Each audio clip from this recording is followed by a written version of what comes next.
tout évident. Bon, j'ai quand même pu m'en sortir avec ça pendant un peu de temps avant de pouvoir changer de travail qui me permet aujourd'hui de toucher au moins les 2500, mais jusqu'à là, c'est pas toujours évident.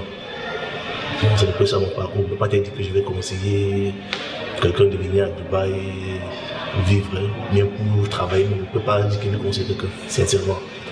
In the United Arab Emirates, for the most part, people get paid based on their nationalities, irrespective of their qualification. If you want to work for a company for Dubai, company, now few people they really smile when they work for company. That's why you see many people they enter street. Some people they say they even get paper. They prefer for big Kalewale for enter street because now street work at least if he earn some kind of better money. If you want to consider say you work for company, a small chicken chain, especially for we African, normally they don't receive it like people. They just give it the last work them where they give for we for here. S'il faut parler de Dubaï, c'était jamais mon souhait. Mais après, comme on dit, j'ai trouvé une opportunité, donc j'ai eu l'opportunité de me déplacer pour venir ici, je suis venu. Mais je ne conseillerais jamais à qui que ce soit, à quiconque, Dubaï. Parce que Dubaï, c'est pas un pays réellement, il faut venir se chercher. Dubaï, c'est plus pour les investisseurs, c'est pas un pays favorable surtout pour les Noirs, les Africains, je veux dire.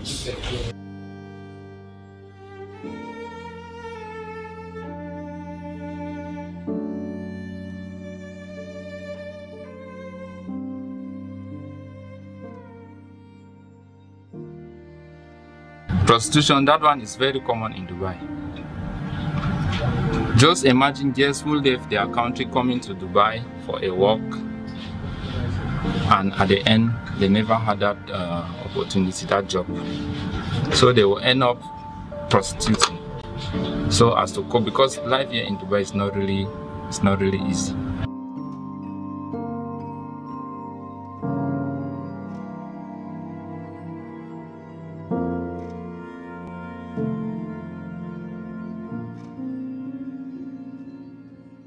Having lost my job, all my money,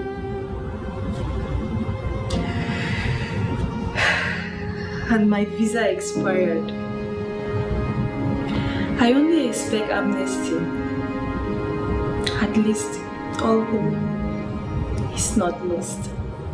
The only chance they get to go back for their country now when amnesty come, because when they give amnesty, if you get your money for pay a flight ticket, yes, that one if you clear everything and you go back for your country. There are so many adventures and tendencies to undertake them. Life could be worth it with some of these or not at all.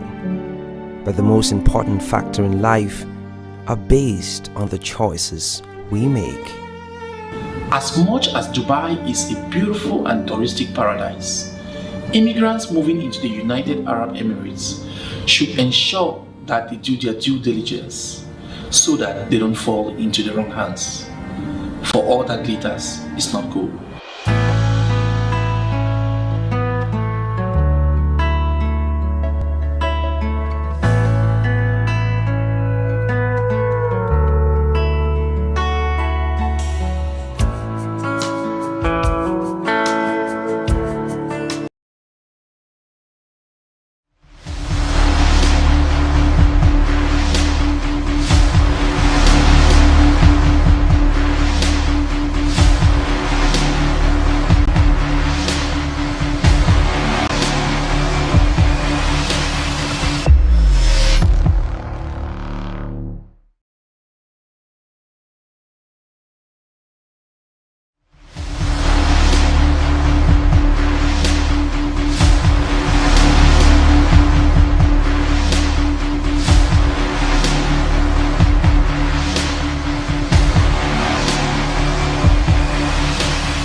Good afternoon, fellow Ambazonians. Sorry for that technical hitch right there.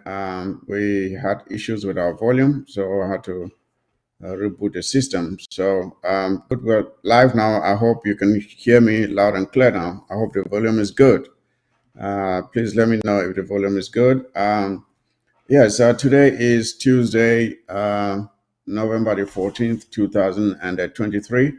And I'm glad to have you with me right here on another episode of The War Zone, a program that seeks to inform, educate, and motivate us all, and especially our ARFs and citizens on ground zero as we fight to liberate ourselves from the colonial domination of La République du Cameroun and France. So now that we are starting a little late, we will not want to waste any time. First of all, I would like to greet all of our brave warriors on the ground, our great citizens, despite all the trials and tribulations that you are being subjected to. You are standing your ground, and you are determined that this time we must free ourselves from colonial subjugation. And we cannot thank you enough for having the courage to stand firm and to make sure that we achieve our freedom this time around. Yes, I have three very well informed comrades who will be joining me to talk about the issues of the day. Of course, in the back of our minds, what has been looming on occupying the airwaves has been the massacre in Manfe, which we are going to talk about. We are also going to talk about La République du Cameroun and their apparent succession that is shaping up ever so cunningly, but it is so apparent that even a blind man can see it. But I don't know what they are thinking themselves, what they think they are doing. We are going to take a look at that. And of course, we are also going to take a look at the fact that some colonial administrators who are illegally occupying our territory are trying hard to make sure that the symbol of our resistance is not respected on the ground. I'm here talking about our Monday Country Sundays. And we will be sending a clear message to those who would want to listen to these colonial administrators. They should remember what happened to those who tried that before and what befell them. So we will be coming with that message. Also, there has been this nonsense about things coming back to normal, or things are back to normal. But every day we keep getting these updates of our ARFs inflicting punishing attacks on the criminal soldiers of La République in our territory. And this is not going to stop until Ambazonia is free. I think the message has been given time and time again, and I hope they are getting it. So without any much time to be lost, there is also this thing where some people just get up, sit out here in the diaspora, and anybody just says, oh, tomorrow is lockdown, or in 2 days there's a lockdown, without taking full cognition of the effects on our people on the ground. What these unnecessary lockdowns are doing to our people on the ground, the hardships that our people are suffering, these people just sit out here. They are not doing anything to alleviate the suffering of our people. And the only thing they know how to do is to call for a lockdown. When they call for a lockdown, okay, they have accomplished it. They have not accomplished anything. Even if our citizens sometimes out of fear are compelled to respect these lockdowns, does not mean that they've done anything. So we hear of this nonsense of some people calling for a lockdown tomorrow, Wednesday. What for? We don't know. And we are saying here that this interim government has not called for any lockdown. They are pretending that a lockdown is supposed to be so that we mourn those who were killed in Manfe. You don't need a lockdown to mourn those who were killed in Manfe. You don't need a lockdown for that. And besides, our people in Manfe already came out to mourn those who were massacred by La République du Cameroun. there is no need to cause any further hardships on our people. The same people that you say you are declaring a lockdown for, you are punishing them. Further punishing them after they've already endured such violence on themselves. And you sit out in the diaspora and just say, okay, lockdown tomorrow. We are saying here that there is no lockdown tomorrow anywhere in ground zero, and you people should carry on with your activities as usual. This nonsense has to stop. But I would not like to talk about this myself. I would like to bring in my panel. Dr. Ngwambe, Honorable Sama Thomas, Chairman Patrick, please, I'd like to see you if you're on now. Yes, Tamik, good afternoon to you and my fellow Ambazonians. Good afternoon, good morning, good evening for all the places that we did. I want to make sure say I salute my brother there. The Liberation Forces. We thank you for the work we're going to do. I also want to salute my fellow co-panelists, Chairman Patrick and my brother Thomas. I salute. Thank you, Tar. And Nisama, if you're there, please.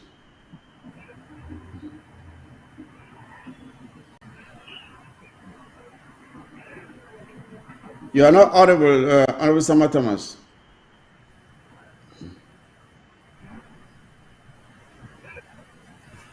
Try again, let me see. I can't hear you still. I can't hear you. What about Chairman Patrick? Is Chairman Patrick there? Yes. Yes, thank you so much, Comrade Mike, and thank you, Comrade Ngwambe. It's an honor to be here with you all again today to talk to the Ambazonian people and to educate them on what we are fighting for and how we can all get this together instead of looking at what these beggars are doing to go run around with La Republique. We are not part of La Republique, and we're going to move this forward without any fear of what they are trying to do on our people. Thank you for coming on. I cannot hear you. Maybe you should just log off and log back on. Sometimes that helps. In that case, let's get. I have a video which is supposed to highlight what is wrong with La Republique du Cameroun. I'd like for us to watch that video of a vehicle that is flying the streets of La Republique du Cameroun. And when you watch it, you can understand. You'll be able to understand what is wrong with that society. The studios, I'm sure the studios. Une carrosserie complètement usée, un volant des années coloniales, un moteur au ronflement assourdissant, une pompe à essence réadaptée en mode archaïque, des vitres inexistantes, des sièges frisant la malaria. À première vue, vous croirez que cet tas de ferraille est en mode abandon. Plus encore, jeté dans un garage dans la rubrique inutile. Tenez-vous tranquille, cette voiture ancestrale roule en pleine ville et fait dans le transport clandestin le tronçon Nkola Fambankwaba. La voici dans ses œuvres en pleine capitale du Cameroun.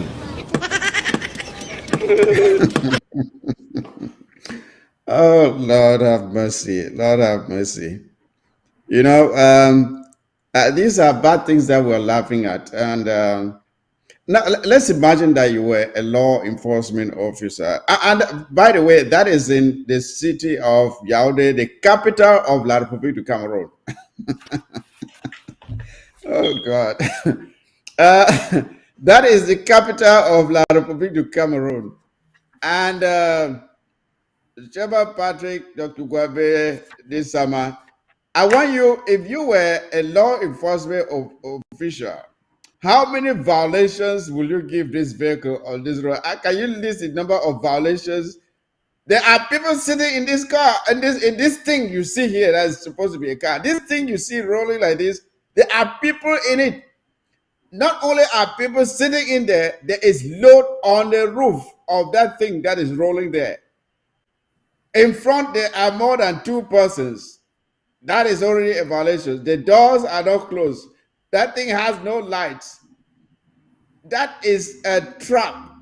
You see where someone is putting the finger. If that stick, that piece of stick that is supporting the back door or the trunk, if that piece of stick should fail, that person's hand that is hanging out there will be crushed. There is no body work there. I don't know how this thing is actually made to roll. I'm surprised that something like this is actually able to move. Okay, that was just to set the pace for what is wrong with La République du Cameroun. That is the country that is fighting hard that Ambazonians must stay with them. That is the country. In the capital city, the same roads that Paul Biya himself would drive on these roads. His ministers would drive on this road. And this thing you see here is driving on that same road. This thing you see here, that's a car. It's driving on the same road that Paul Biya drives on. And you tell me that something good can come out of that place? That we should be hopeful to live with these people? No, no, God forbid. God forbid. So, Dr. Gwambe, I don't know. I don't know about you, but if you were asked to write in something like that, will you do that, my brother? Dr. Gwambe, talk to me about this thing that you see on the screen right now. Bro, I remember a time when our sister Ibi shared this video for forum. No, my God, because I only see how only the way back motor don't broke. No, I know understand. But people don't know. People they really get, you know. When I say our people, I'm referring to people of African descent. You know, one of the things they always say about us is that we're able to take a bad situation and find some positivity. No, in it. There is not a single light that is working on that vehicle. Whether it's turning right or it's turning left, you will never know. You will never know which direction it's going. Yeah. You just have to bear it. The door is not closed. Nothing is working. The trunk cannot close. There's load on the roof. It's overloaded. How many violations will... I'm sure those doors, I don't know how the doors are even held together. The number, you can give as many as 100 violations to this vehicle if you were to stop it on the road. And yet, you will be surprised that this thing that you see here will drive up to a checkpoint controlled by La République du Cameroun, so-called police and gendarmes. They will take money from this driver and allow him to continue moving. That is the country called La République du Cameroun. Someone said, if you explain the country called La République du Cameroun and someone understands it, what you explain, then you did not tell the truth. You did not tell the truth, because there is no way you can explain something like this to someone who has not seen it, and he will believe that you are speaking the truth. They will think that you are exaggerating. Until you see it, then will you believe it. I just wanted to set the pace for this, and let's move on. Let's move on from this story, because there is nothing. We cannot help these people. I have long said before that these people are like pigs.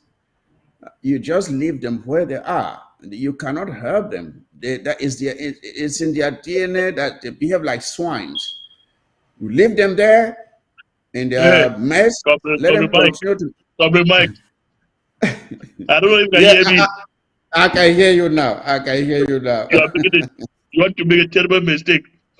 You know, Jesus Christ walked the earth.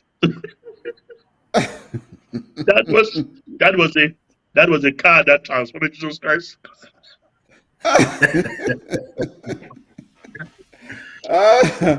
And you ask them, you talk to them, they want to tell you how great they are. For something like that is allowed to ply their streets. Chairman Patrick, I haven't heard your voice on this. What do you think about this, my brother? Comrade Mike, one thing that you don't know about this country, they have something they call visit technique. That is how you evaluate a car to know if it is roadworthy. And I will tell you, this driver has been to that visit technique this year, and they gave him the pass to get on the street. So in Cameroon, don't just think that the politicians are old. They have no vision. They don't think about anything other than what they're getting from the government coffers and from the resources that the country has. It's so shameful, it's so appalling, because if they had any vision, those leaders would have thought about what are we building for the 2035 that we were talking about. And the funniest thing is, this German party, is that they would turn around and tell you that this is a country of law and order. Law and order? Law and order? For such anarchy to be on the street, you call it a country of law and order? Where is the law and order here? Lawlessness and disorder. Huh? Because I said their policemen and gendarmes will take maybe 500 or 1,000 from this guy and say, go your way. You are good. There's nothing wrong. And you call it a country of law and order. You know, the only reason we highlight these stories is to make Amazonians realize why we cannot live with these people. That is the only reason we are showing. It's not because we care what's happening there. It's just to let them understand, let our people understand why we cannot live with these people and expect that tomorrow will be better than today. There is no way. There is no way. Now, let us look at the stories that they have been making noise out there saying that, oh, everything is back to normal. Everything is back to normal. I'm sure you people have been getting all the details of the brilliant performance of our ARFs on the ground in these past few days. In Kumbo just yesterday, one big armor car was completely turned over by our boys with their normal technology and decimated, caused, completely wrecked it to pieces and turned it around, turned it upside down and crushed some of the La Republic criminal soldiers that were inside. Of course, they would never want to show the pictures. They always try to take them and hide them. But we have some of the pictures, but I don't know if we can show them here. Then in Boyo, our brave boys again neutralized four of them, and went away with their material and ammunition. In Boyo, our boys came out because these guys went and just killed an innocent civilian for no reason. And then our boys dealt with them. These ones are, I think these ones are some fake pictures that La Republique put out to lie that, oh, those who caused the havoc in Manfe were from Mali, they were from so many other countries. But we'll come to that story, not now. And again, at City Chemist in Bamenda, just last night, we are told of an attack that was carried on La Republique of Cameroun again, from City Chemist to Tamadung, and I think around Foncha Street, at the whole of that corridor, there was serious gunfire yesterday there. So, and now, you see, these guys think that by, and we are also getting some details that in Mangu, another attack was carried out on the criminal soldiers of La Republique of Cameroun. So we are just saying that this nonsense that they keep saying, oh, everything is back to normal, everything is back to normal. Nothing will be back to normal until Ambazonia is completely free. Nothing will be back to normal until Ambazonia is completely free. So I just wanted to highlight that. But you can see some of the images here. These are some of the tools that were taken from those that were neutralized in Boyo. Yeah, that was from the Boyo attack. They took the material you see here is from the Boyo attack. We dealt with them and these materials are first of all bought with our money. It's our money. So when it is our right to take back what belongs to us. They get these materials from our resources that have been stealing and stealing and stealing. And our boys said, you know what, we're going to take them. And they are taking them. And we say, boys, keep doing what you are doing. Keep doing what you are doing. They have no right to come into our territory and terrorize our people and kill them and burn houses and rape women and do all the terrible things they are doing. So our boys are taking the revenge that is very much necessary against these criminals, and that is what we want. That is what we want. We say bravo, bravo, bravo to Boyo under our able General Nji. You're doing a great job. You're una cafe day up, me una carry on so. Dr. Ngwambe, what are you going to say to our brave fighters who are defending our territory? They deserve our congratulations, don't you think? Of course not. You know, our brothers on the battlefront, right? They're making us proud every day. So as you talk, kudos for our brother and for Boyo. You know, the joint task force where they carried that action out for Kumbo. Yes. The team that handled that, good job to you all. More grease to your elbows. Our brother and where they be do work for City Chemist in Bamenda. Shake no day no. When I don't show them, it correct. Shake no day. Last, amen. And last but not the least, for our brother and where they don't put in work on top the criminals inside Manu. We want thank you to the Manu fighters because that is the beginning of avenging the senseless loss of life that La Republic meted out to our people in Manu just last weekend or last Monday like that. So we really want to appreciate the Manu fighters and way to be promptly and swiftly knock La Republic fine. So all liberation fighters from the Gulf of Guinea all the way up to to the Donga Mantungs and Bowie County, we're all proud of you. Keep up the good work. You know, we're there for your back. Thank you, Dr. Mwambe. Chairman Patrick, what can you say about our brave warriors who are really taking it to the criminal soldiers of La Republic of Cameroun? Well, thank you so much, Comrade Mike, and thank you, Dr. Ngwambe. One thing that La Republic should have learned is the fact that they are fighting an ideology. They are not just fighting a war of liberation, because we have taken the idea that we are going to liberate ourselves. It might take 5 years, 10 years, or 15 years. Our children will fight until Ambazonia is free. La Republic should have learned that no battle has ever been won without going to the negotiating table. Since they choose to take the road of the guns, we're going to fight them. The restoration forces, to you all who are listening, understand that you guys have done a wonderful job. It's been 7 years. You did not have any formal training, but 7 years on-the-job training has given you the ability to withstand these La Republic thugs. You guys have done it so well. And we want you to understand that you are there to defend your people. You are there to defend your land. And just keep doing the right thing for your land and you will get it. We wish you all the best. We understand you are all determined to take us to the next level. But know that Amazonians will always give you that honor for what you guys are doing. You are doing it with your lives. Amazonians in the diaspora are doing it with their pockets and their money. But at the end of the day, we are all going to celebrate as people that fought with all their might. So again, the restoration forces, wherever you are, your safety is very important. But do you not let La Republic dominate you in your own territory. Don't do it. You know your territory, you know your land, and you know what to do. Yes, that's very true. Honorable Sama Thomas, I don't know if you have anything more to add, but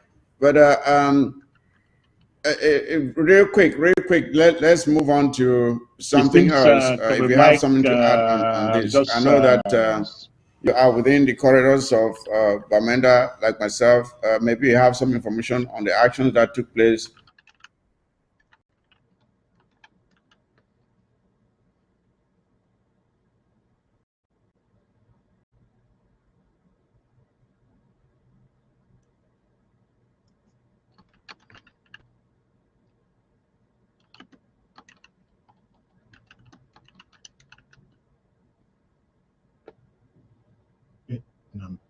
Am I for?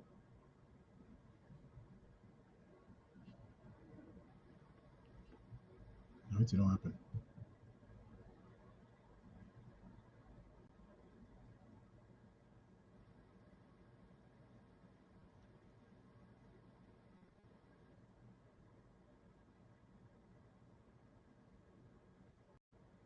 States.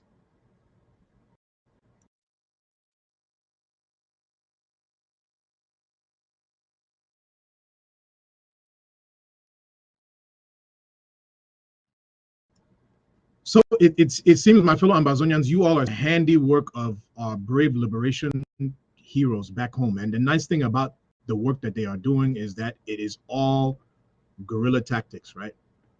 They get out there, they knock La Republic, then they disappear back into the bushes as if they know even they all, the only thing where you see now La Republic carcasses, where they just lie around. So as you all know, we are very proud of our brothers back home. It is because of them that we are even able to be able to do what we do, and it is because of them we're even able to have the country that we have. So we want to make sure that they know that we are indebted to you, my fellow liberation, fighters, my fellow liberation warriors. For the Boyo team, we know that you're with us, so we're going to be making sure that we try to find a way to get you all some more support so that you can continue to be able to take care of your families and while you're on the battlefield, and continue to be able to do the work that you do. We know that there was a joint work in Kumbo. I know we all saw the message coming out from Dayabacho indicating that the activity that occurred in Kumbo was involved his team and the Unity Warriors. So we want to encourage them, let them continue to do work. We know our brothers and we have been very, very productive anyway. In short, that people, they know war.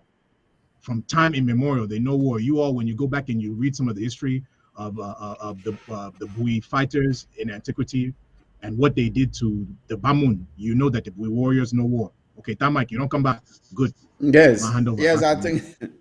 Yes, for some reason I was knocked out there. I don't know what happened, but yes.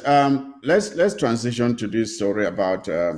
I know you've been getting these messages coming from La Republic of Cameroun about their succession. Frank Biya, we see him all around saying much, not saying much.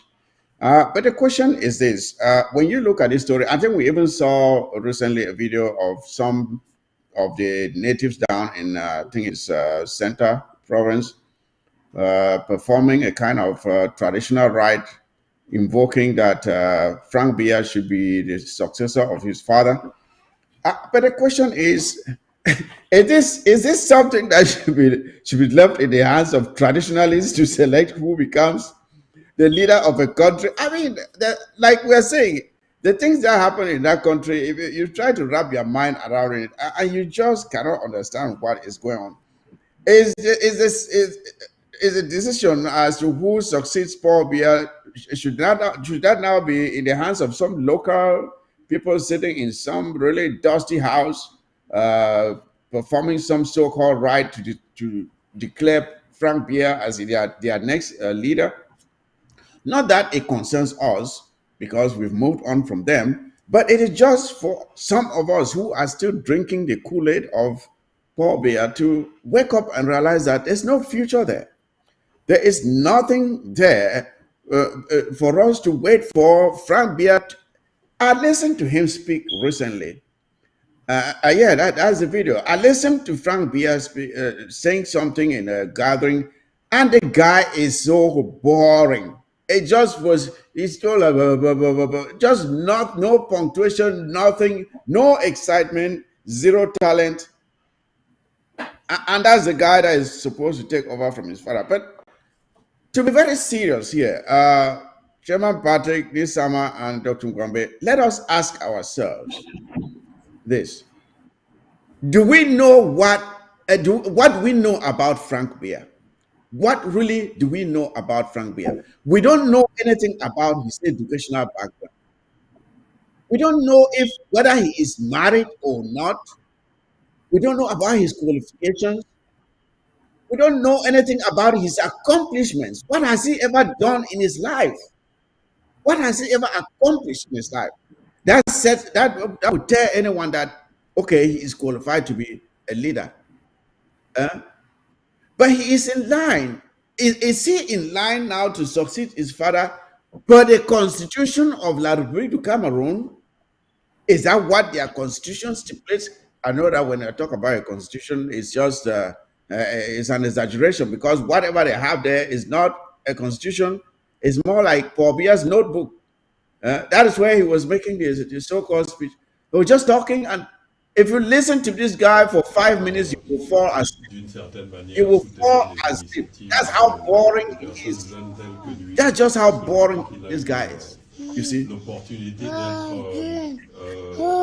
So, une sous-section qui est importante et très peu de jeunes dans cette, on va dire, cette opportunité. That's the guy just making a statement there. And people are just there, just so excited, clapping for what? I don't know. He says whatever he says, they're very happy and they're clapping. A guy who nobody knows anything about him. The only thing that people know about this guy is that he is Paul Biya's son. That is it. Beyond that, nobody knows anything else. Nobody knows anything else about him. The only qualification is that he is Paul Biya's son. To rule over them, the people of the Littoral province, they are more like playboys. I don't even know what they're doing. They're just quiet. You never hear about them. So I don't know what they're doing. So will they allow this to stand? Would they allow this to stand? So personally, I feel like, Chairman Patrick, go ahead. So I think if anybody that has lived in that territory should understand that they know the game they are playing. La Republic understand that they are trying to undermine the constitution and put Frank Biya as the next leader. But the only way they can do it is taste the waters. They are pushing Frank Biya to go out there, portray Frank Biya as somebody that cares about the country and somebody who is trying to associate himself with average people. But unfortunately, whatever they are doing on that side is going to be a blessing for the Ambazonian revolution because we don't have anything to do with whatever changes they are making. Yeah. But whatever we know is the fact that when that moment comes, we are going to tell Frank Biya or whoever is going to be taking over that country that we do not have anything to do in common. We know the succession planning in that country has never been set up in any way. So the country is going to fall apart. That is a failed state in the making. That is a failed state in the making. And I'll tell you, Frank Biya is just going around trying to see how much popularity he can get in that territory. And the people don't even have any clue what their plan is because there are millions of people who are watching and looking at when Biya is no longer able to make a statement, they're taking over that country. Whoever thinks the French or the Southern and Center, they are still going to be dominating, they are making a mistake because as much as the capital is in their territory, there is not their country. They do not own La Republique. There are people from the north. That country might end up to be divided into like 4 different zones. So La Republique. You see, what you are saying there, Chairman Party, is exactly the reason I want us to talk about this because it will really be. I don't know how the Northerners will feel or what respect they will have if they should allow this fraud to take place. It is up to them to fight for their country anyway. We are fighting for ours. We don't care what happens there, but the only reason we are talking about this is to draw the attention of the Ambazonian people. That if you sit there and think that this is somebody who will come and make your life better tomorrow, you are making a big mistake. This is the time we must double down and fight to liberate ourselves because if Paul Biya, who even had some experience in administration before becoming president, can perform this bad and leave such an abysmal record, what more of his son who has never accomplished anything?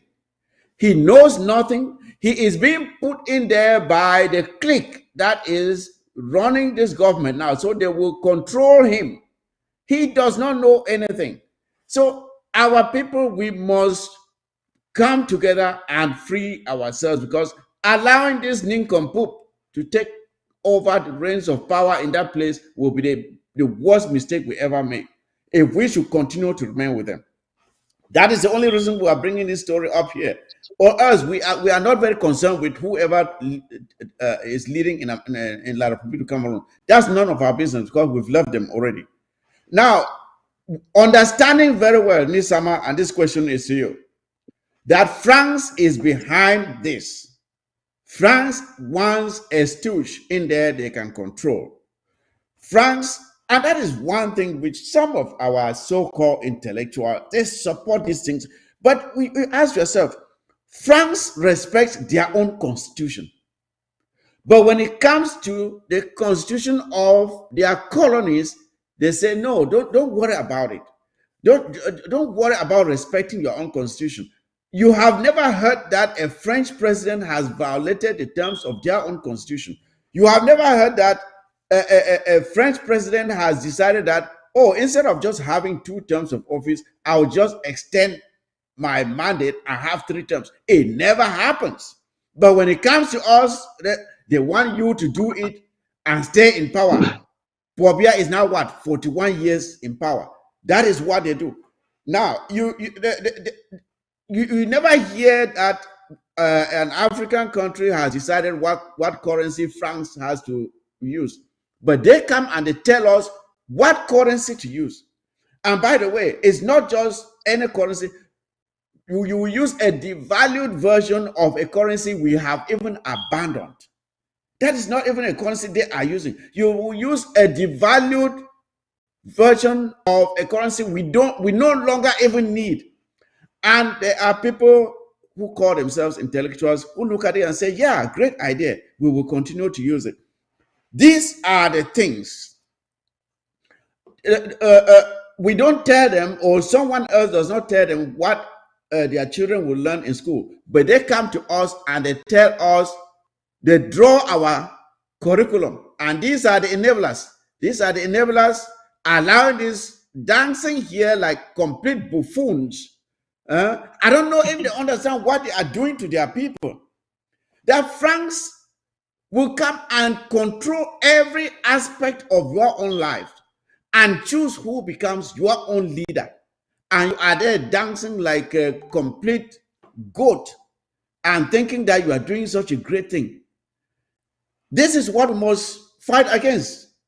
That we will no longer allow ourselves to be subjugated and dominated and dictated upon by France and La République. That is, first of all, clueless of what they are doing to themselves.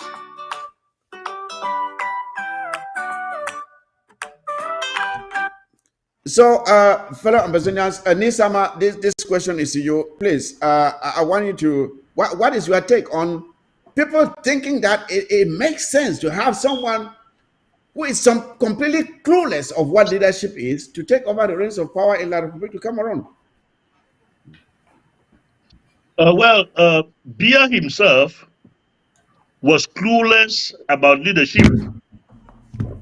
But because Babatunde Amadou Ahidjo couldn't toe the line that France prepared for him, they had to overthrow Babatunde Amadou Ahidjo and brought in Paul Biya. They were bringing in Paul Biya knowing fully well that constitutionally it wasn't supposed to be Paul Biya that was going to take over Babatunde.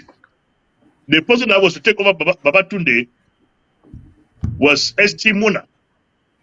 But you cannot get an enemy of the house or someone you cannot control and give him the leadership of the house.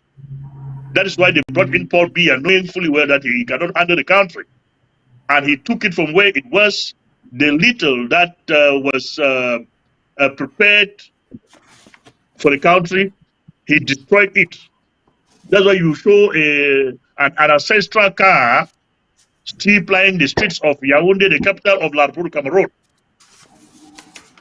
I told Mr. Frunti, may so rest in peace or ever in pieces, but let him rest in peace, that Frank Biya will rule La République du Cameroun.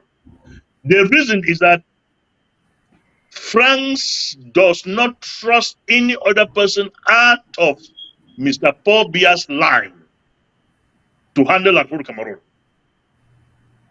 For if France happens to give power out of Mr. Paul Biya's line, you do not know the type of person that you are giving him power.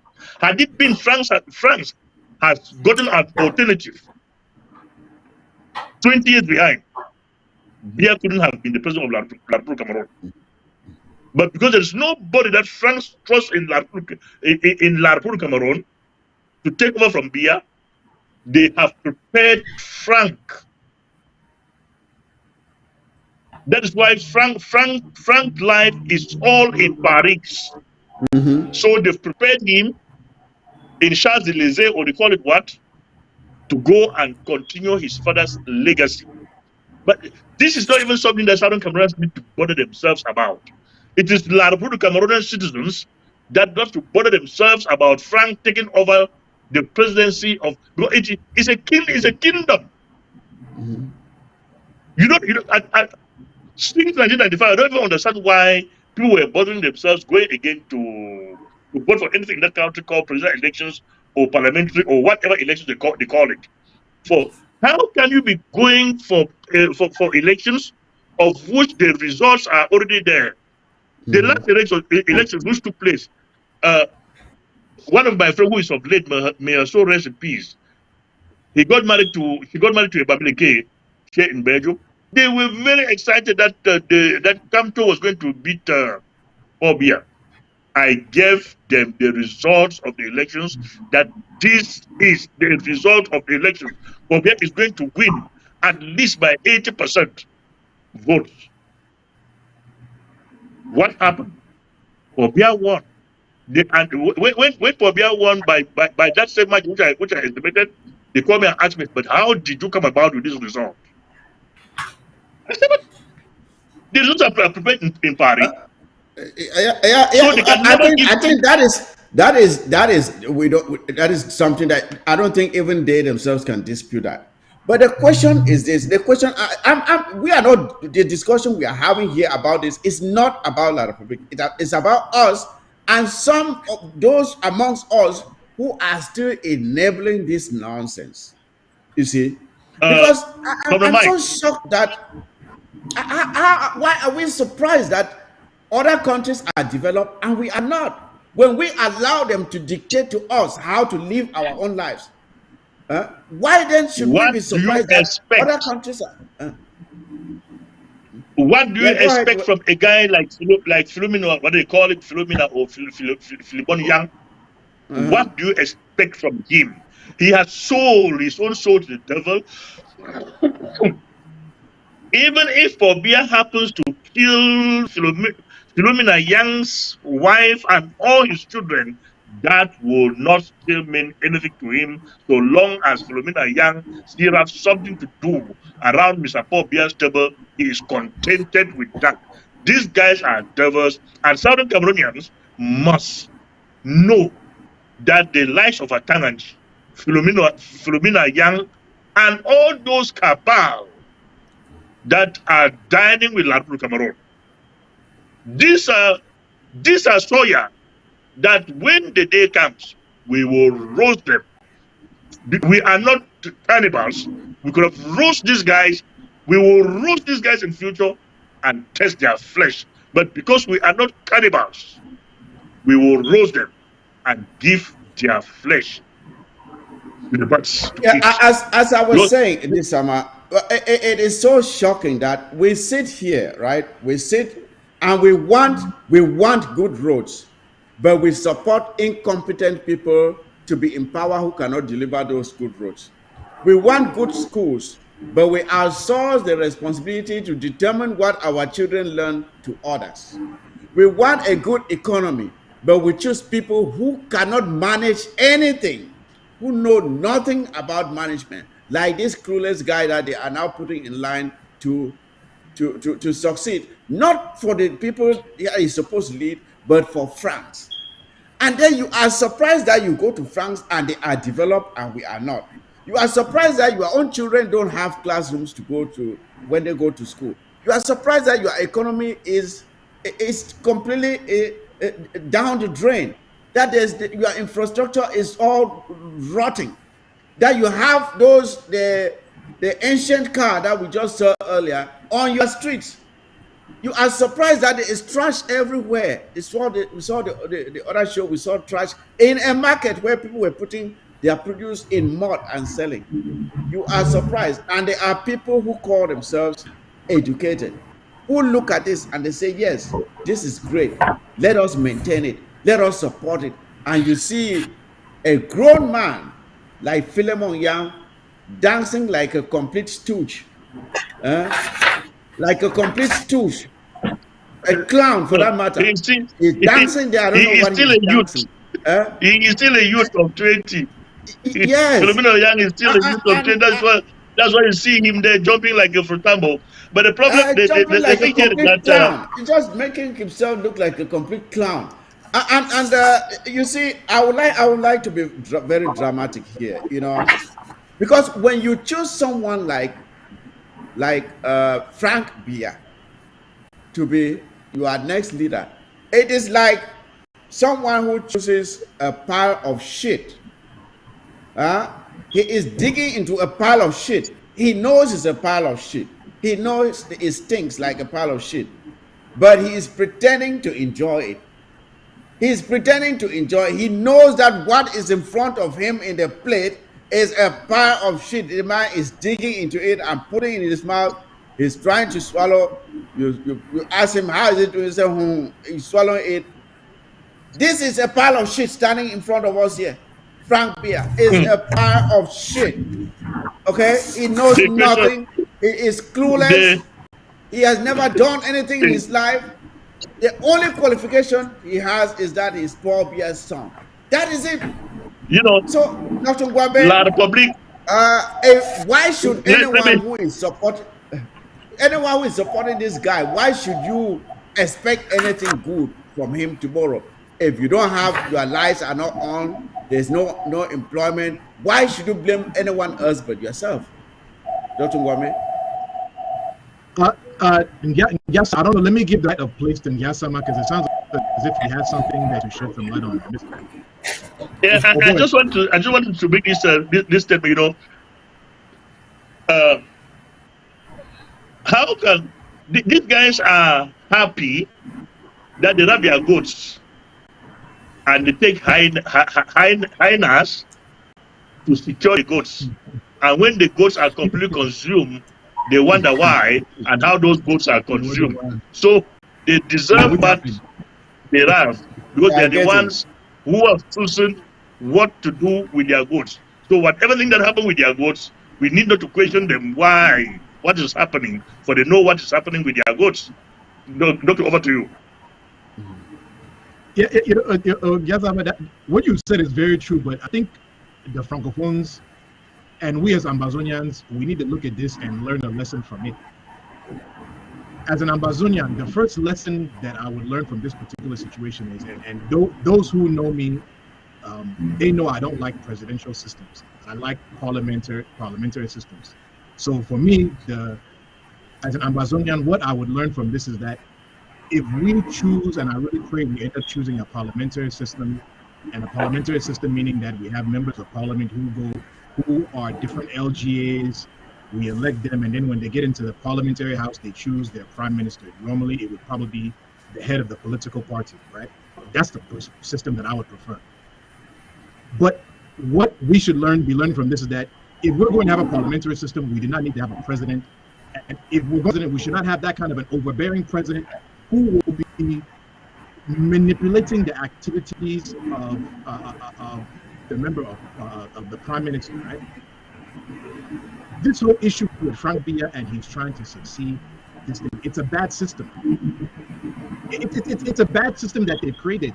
A system where it's going to end up being the person who is the son of the president of the country who is going to be inheriting that kind of country like that. That's just it's a recipe for a disaster. And I really don't even know why Paul Biya and the Biya family and the Betibulu clan, they want to do that to Frank Biya. Do you all really hate Frank Biya that much?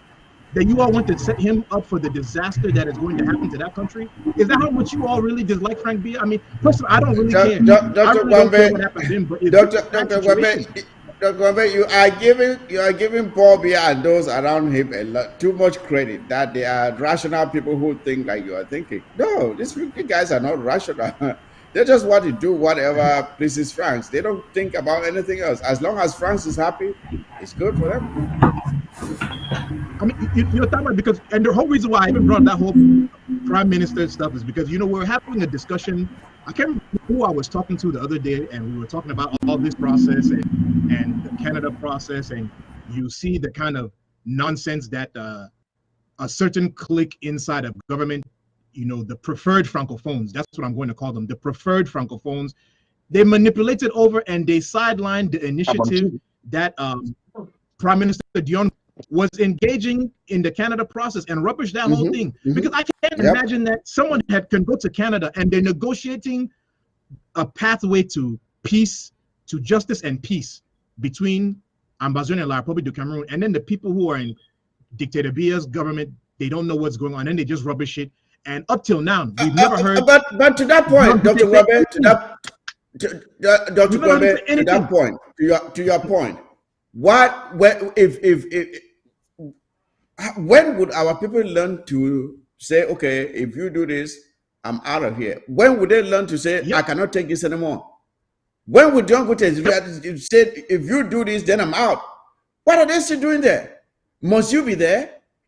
Yep. Because imagine the disgrace that was given to John Gute when he went to Canada and did all that. And at the end of the day, some low-level minister just stood up and said, you know what?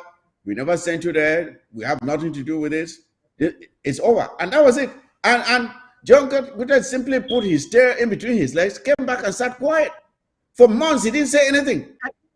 Huh? And this goes back to to build on the point that you're saying, Tom Mike. Those CPDM, they're supposed to be saying that if Dictator Biya and his clique, if they dare put Frank Biya inside of CPDM, that is going to be the first sign that the mafia that they're going to do. And once they see that, they need to resign from that party. The threats they need to be making, if they truly want to fix that country, if it begins to be, I mean, it's already clear now, but if the signs are even more clear that they're going to make Paul Chokche the head of that country, the CPM guys need to say, how does it, je n'aime pas, I don't know how you say what you say in French now, I've had enough. And they start to resign from that thing and send a clear message to Dictator Biya that they're not going to take that nonsense anymore. All this tolerance of this kind of mischief that they're doing to La Republique du Cameroun is not, but fortunately for us, Ambazonians, we'd already go we're just trying to give advice to our brothers because sorry to disappoint you, but going to be really interested in refugees from Dr. the country inside. Sorry to disturb you there, but again, you are talking about a country where people are free to do whatever they want. Remember, there's always Kondenge. Okay, there's Kondenge. So people think twice before standing up to say, oh, do just whatever they want. Let's move on to the story that came out of Manfe recently, where La Republique plotted with their criminal soldiers and elements of their so-called DDR center, and they planned it from the highest level of their government, went to Manfe and slaughtered our people, raped some, killed from the very elderly down to children, set houses on fire, something which is very much in line with what they have always done. Killing people and burning them in their houses and burning the houses. And at first they tried to hang it on our restoration fighters. Then the evidence started coming out. And all of a sudden they realized that, oh, we've been caught with our pants down. As always, just like Ngabu again. Like Ngabu, the same thing again. They were caught, testimonies came out, eyewitnesses came out and revealed the story. And even as we speak, there's one eyewitness who was interviewed by Comrade Cristiano on his show. That little girl is now running for her life because they went looking for the girl at their house and she's now on the run and they're after her. And imagine what will happen to her if La Republique should lay hands on her. So the question is this, Chairman Patrick, The question is this: if La Republique is really not involved in this, why is it that they are now trying to downplay or to downsize the number of victims? And why are they going after this girl? Why are they going after this girl? If they are really innocent, why are they doing all these things? Can you explain to me this? Comrade Mike, one thing that is very clear right now is the fact that La Republique has been defeated. La Republique is out of options, and the only thing they can do is to rubbish the whole situation that is going on. Because before, in September, they were telling everybody, even at the United Nations, that the war was over. But La Republique has not been able to prove themselves that the war was over, because every single day, those wretched young boys from Colonial who do not have anything to do are back there dying. But the big guns now are sitting back to question themselves. What do we do? How do we stop this? This is a sign that La Republique is about to back out of this war, because they are looking for options. How do they get the Amazonian population to help them? Because there's no excuse for that. When we study history in primary school or secondary school, we heard about the Scotch Egg policy that was implemented by France. And La Republique has just copied the playbook of how France wanted to quell the French Revolution. They go kill people, they go about burning houses, get the people homeless so that the people can succumb to what the government was asking or what the government wanted. But unfortunately, the Amazonian people, the boys on the ground, have chose to even live in the bushes. They don't live in communities. So the Republic can go ahead and do whatever they think they are doing to spoil the revolution. But unfortunately, it's not going to affect anything because the boys are not there. They are not in the communities. How can La Republique accuse the Amazonian fighters of doing something in that magnitude when La Republique have planted every corner of Amazonia? They have a military barrack where they monitor the movement, the circulation of everything that goes on there. But they come out to say Amazonian fighters were doing this. So it's so shameful that they are going to waste the life of others to prove a point, or to make a point which not even proving anything, just to make sure the international community can come over and say, oh, Amazonian fighters are doing this or that. But unfortunately, the international community doesn't even care. They are telling you guys, you can kill yourself. But La Republique will only learn a lesson the day that their people, the streets of Yaoundé, the streets of Akonolinga, the streets of Douala, will be littered with blood, as it has been happening in Amazonia, and the day is going to come. What you're saying there, on this Manfred issue again, there are some critical questions that I want us to really look at, because when La Republique comes out and makes all these stupid statements, we remember that one of the first audios that came out after the Manfred massacre was that of this guy called Kawa Yannick. Kawa Yannick. That has been one of the key names that is always coming up linked to this incident. Very early that morning, Kawa Yannick already came out with an audio proving that he was in Manfred the morning after the morning of that incident. He was in Manfred. So the question is this, Nisama Thomas. The question is this. We know that Kawa Yannick is an inmate of the DDR center. I call him an inmate because they are not free. They are like prisoners. He's an inmate of the DDR center. And the DDR center is not in Manfred. So the question is this. What was Kawa Yannick doing in Manfred that morning? If he was not one of the participants in the massacre, what brought him to Manfred that morning, where he was giving the report of what had happened? Yes, Sama Thomas. Because that is one of the smoking guns of this issue. Kawayani, what was he doing in Manfred that morning of the incident? What is really going on in southern Cameroon now is that the La Republic Recruitment Center, which is the DDR, La Republic du Cameroon soldiers does not know the terrain of the southern Cameroon that much. So they are using their recruitment center, which is the DDR, to get some of these elements there, to go to the field and show them the way around. So when they map an area that they want to attack this area, and this is the manner we're going to this area, they will get the Clovis and Nasiris. You call him Kawa Yannick because he's coming from Manfred and he knows how to go about the whole area. They'll say, okay, you're going to lead this mission to this place for this mayhem. That is how Kawa Yannick was the very first person to put out a report about what they've done overnight in Manfred, but claiming that the people that they've killed were the ones that were given security to Amber boys to do whatever they are doing in Manfred against the enemy. So the question now goes,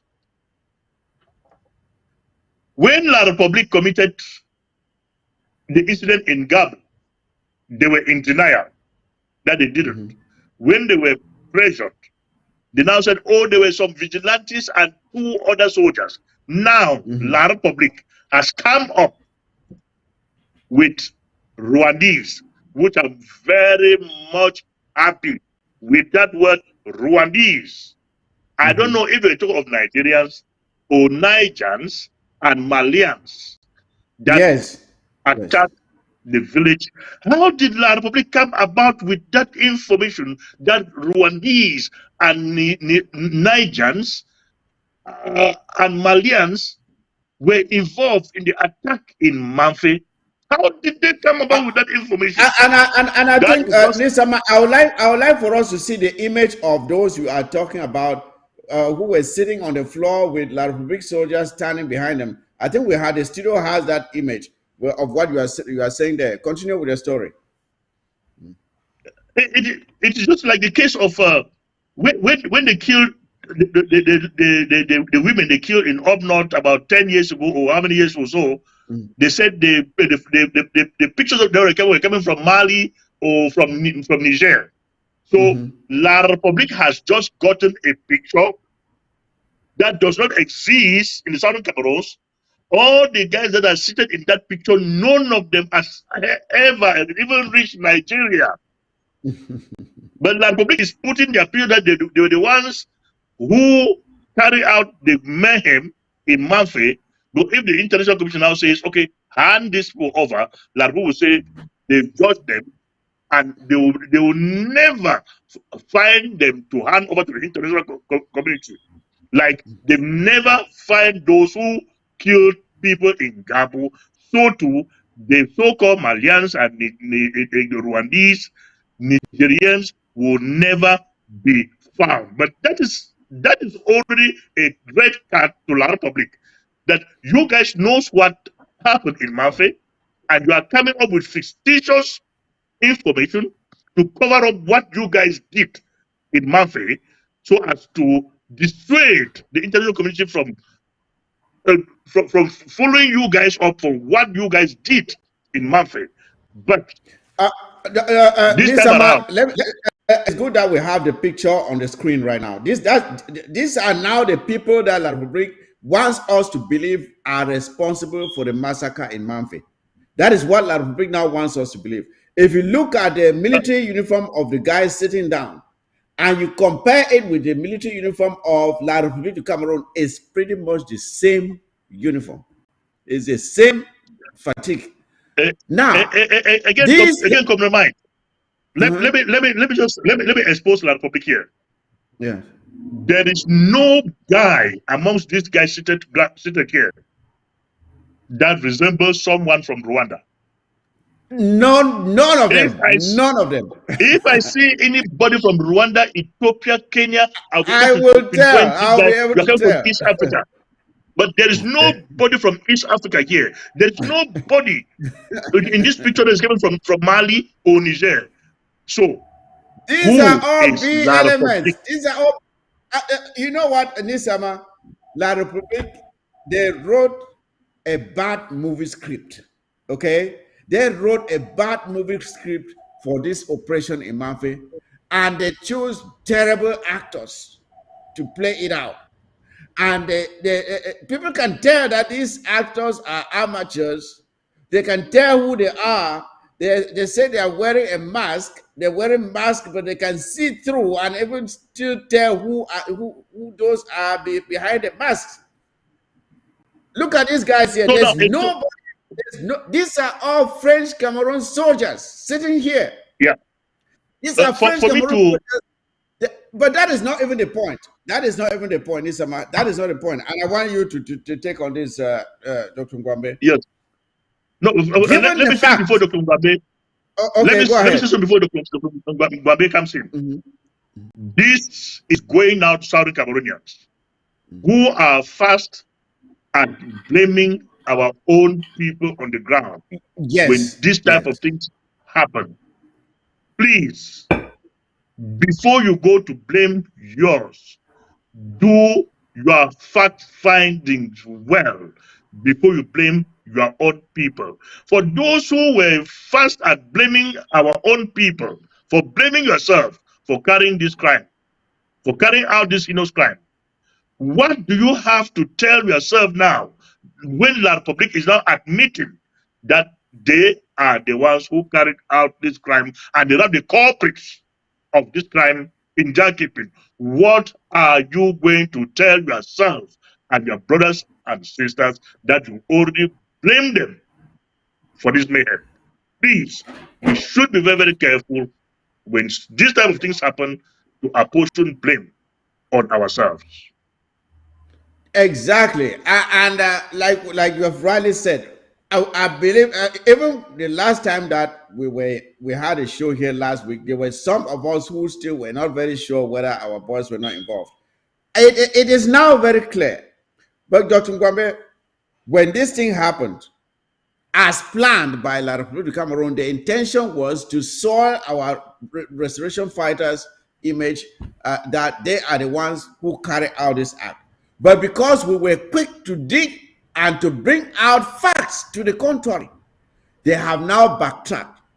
They are now showing us Rwandese and Malians and Nigerians to be involved. But we look at the faces here. These are no faces of Rwandese or Nigerians or Malians or wherever. These are French Cameroon citizens or soldiers sitting right there. So let's now assume that they are right, that they're all Rwandese, Malians, or whatever.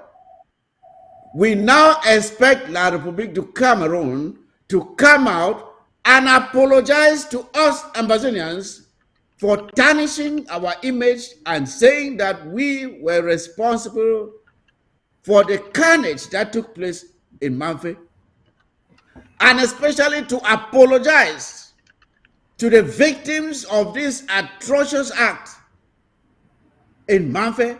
They need to apologize not just to us, but also to the international community for lying to them. That Ambazonians did this when they knew very well that we had nothing to do with it. And that is what we should expect to see in the days ahead. Don't you think so, Dr. Ngwambe?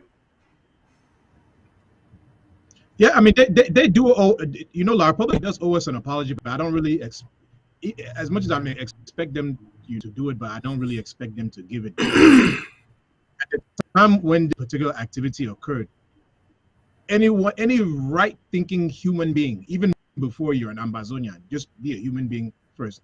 Any right-thinking human being with common sense will just look at this particular situation, and that it is, it comes from the La Republique du Cameroun playbook to try to get our population to turn against the liberation forces, You look at their track record of the kind of burning down of hospitals and all these types of things. So anybody who was thinking that Ambazonian liberation fighters hand in hand in this, they do not know the modus operandi of our liberation fighters. And unfortunately, it's just the way the human mentality is. They always try to blame the weaker person for the suffering that they're going through, as opposed to looking at the systemic things that may be causing that suffering to take place, or looking at the person who actually has the power to really implement change and influence things, and who actually has the means to really perpetrate certain atrocities. They don't look at that person. They look at instead the weaker person. That's essentially what happened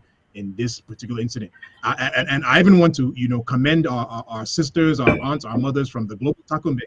I saw a letter come out signed by our sister Magiki, who talks about some of these things. I mean, they listed about, let me see, 1, 2, 3, 4, 5 incidents that were done by La République du Cameroun against our civilians. The first one, the Mautu 1 and 2 killings, where La République du Cameroun insecurity force went into Mautu, which is our Ambazonian southern zone, and they killed about 17 civilians.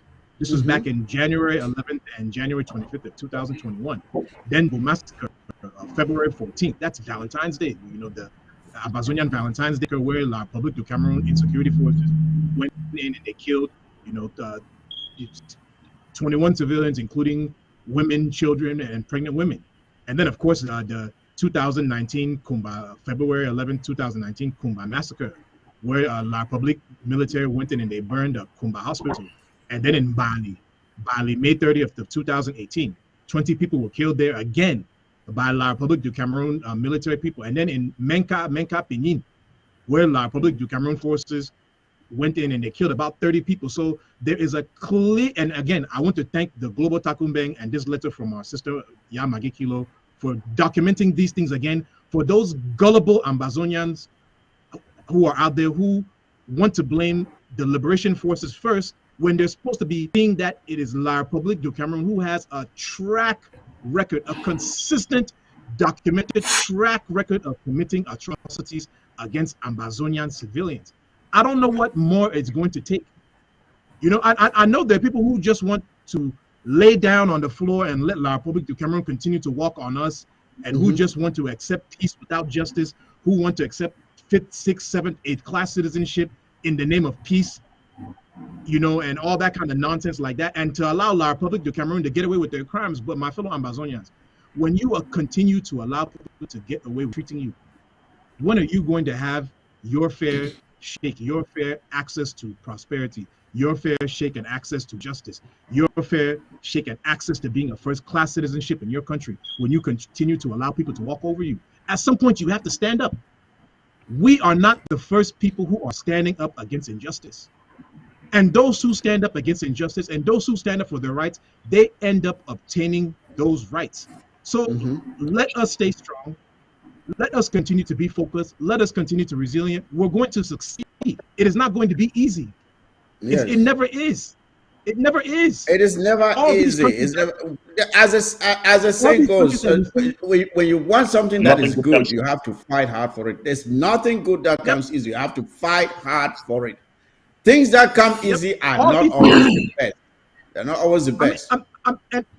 And that, Mike, when you look at it, right, you'll see people right now and they'll be like, man, Paul Kagame and Rwanda, they're doing such a great job. We're so happy for them. Look at it. They go to Palapa. Those people went to and they'll be willing to travel now to Rwanda to go and benefit from the sacrifices that the Rwandese made to build their country. But you have your own opportunity to fix yours, and you are not willing to do anything about it. There are people sitting right here in the USA benefiting from the sacrifices of our black brothers who fought to make this place what it is. But they're not willing to do the same to fix their own country back home. That is how selfish we are. Just so selfish. We are only willing to take from others. But let's come back to this story here.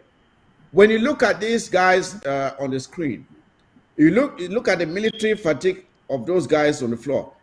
If we were able to zoom in on the picture, there are La République Cameroun military standing on the right side on the right side, you can see their legs.